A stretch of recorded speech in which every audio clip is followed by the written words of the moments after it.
Good morning. Bernard Shaw ने एक किताब लिखी थी जिसका रूल ये था, the first golden rule is that there is no golden rule. जो नियम है वो ये है कि कोई भी नियम नहीं है। तो ये जिसको हम हिप्पिज़म बोलते हैं, हिप्पीवाद बोलते हैं, वो ऐसे ही होते हैं।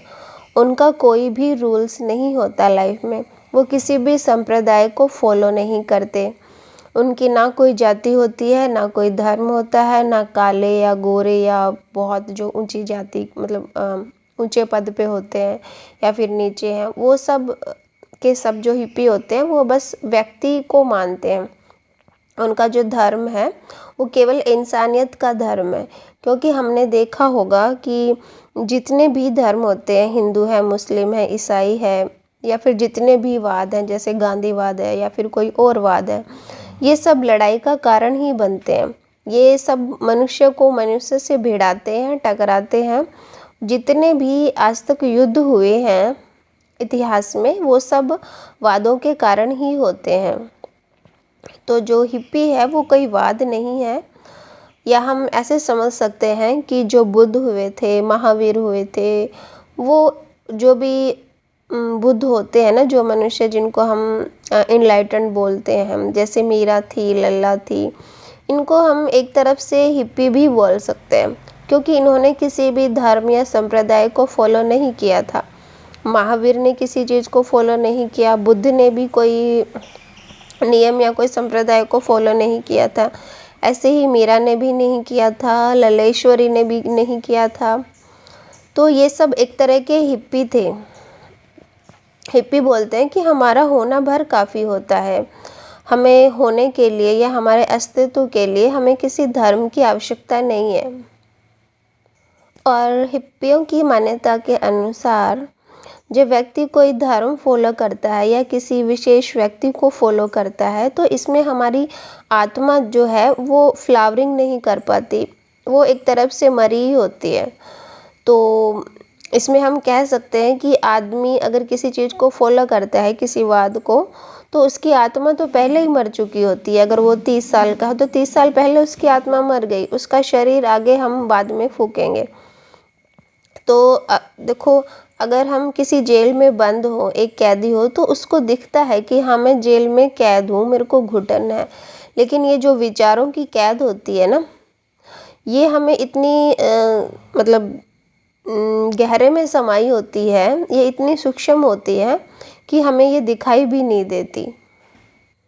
अब जो धार्मिक मनुष्य होता है उसको पढ़ाया लिखाया तो यही जाता है कि ब्रह्मचर्य का पालन करो या कम भोजन करो, या धन तो हाथ का मैल है, इतना ज़्यादा उसको मतलब इन चीज़ों से विरक्ति दिलवाई जाती है या सिखाई जाती है हमारे धर्म गुरुओं द्वारा।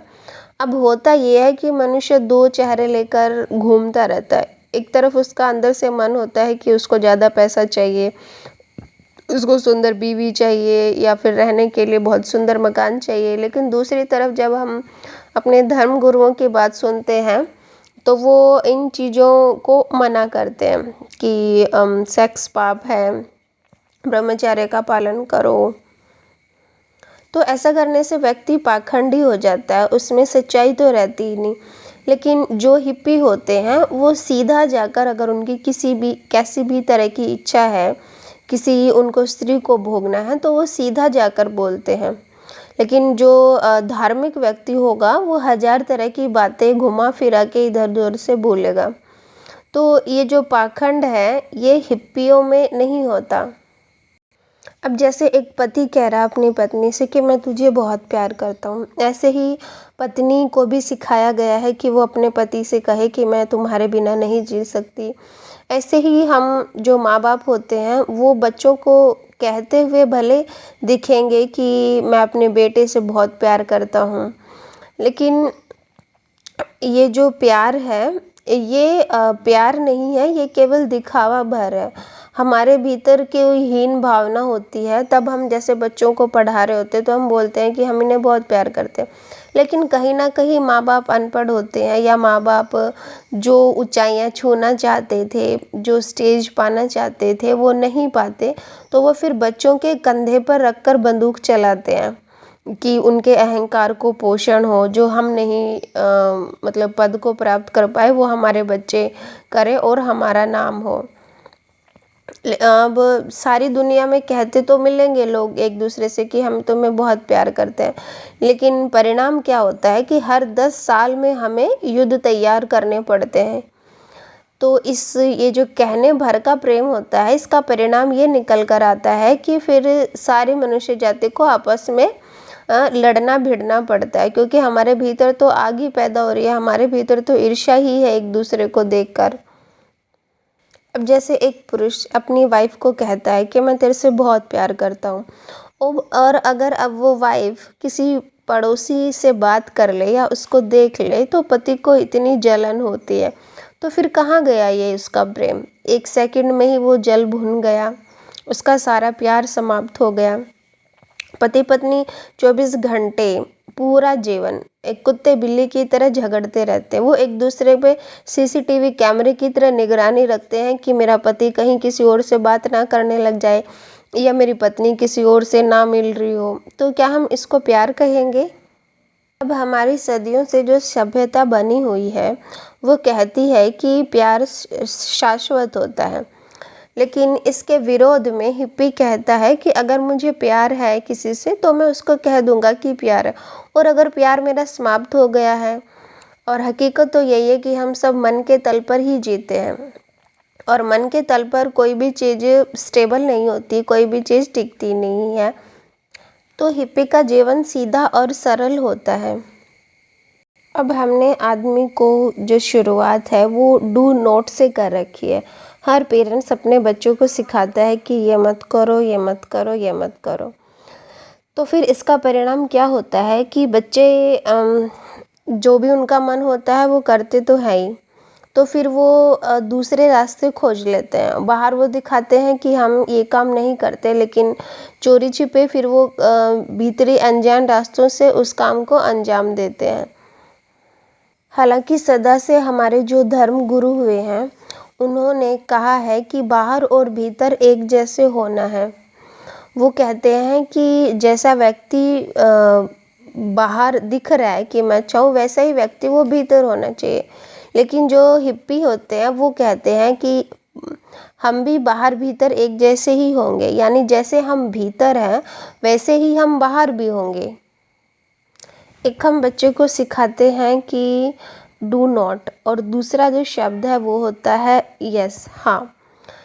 अब जो भी माँ बाप होते हैं, अगर वो बच्चा उनकी हर बात मान लेता है तो हम कहते हैं कि बच्चा बहुत ईमानदार है। सब माँ बाप को पसंद आता है वही बच्चे जो वो उनकी सारी बातें सुनते हैं। लेकिन जब बच्चा ना कहने लग जाता है या विद्रोह करता है तो वो किसी भी माँ बाप को पसंद नहीं आता। तो हिप्पी यही बोलते हैं कि हम अपनी स्टार्टिंग जो है वो ना से करेंगे, क्योंकि पहली बार जब व्यक्ति ना कहना सीखता है तो पहली बार उसके अंदर आत्मा पैदा होती है। ये जो हम हाँ हाँ करते रहते हैं, हाँ हजूरी, इसमें कोई भी आत्मा पैदा नहीं होती। इसमें बच्चे जो है वो गोबर गणेश ही पैदा होते हैं, जो सारी उम्र अपने माँ बाप के सामने गर्दन हिलाते रहते हैं, हाँ हजूरी उनके करते रहते हैं। जब तक बच्चा ना कहना नहीं सीखेगा तब तक उसके अंदर आत्मा पैदा नहीं होगी। अब जैसे मतलब 9 महीने तक बच्चा पेट में रहता है तो माँ को अच्छा लगता है, लेकिन जब वो बाहर आता है या फिर वो अपने पैरों पर चलने लग जाता है तो पहली बार उसने बगावत करी ना माँ के साथ, वो माँ के अस्तित्व से अलग हुआ। उसने माँ की उंगली छोड़कर पैदल चलना, अपने पैरों पर खड़ा होना सीखा। वो अपनी यात्रा खुद करना चाहता है। तो हिप्पियों का तीसरा सूत्र ये है कि अगर हमें जीना है, अगर हमें अपनी आत्मा पैदा करनी है तो हम विद्रोही ही होंगे, हम रिबेलियस ही होंगे।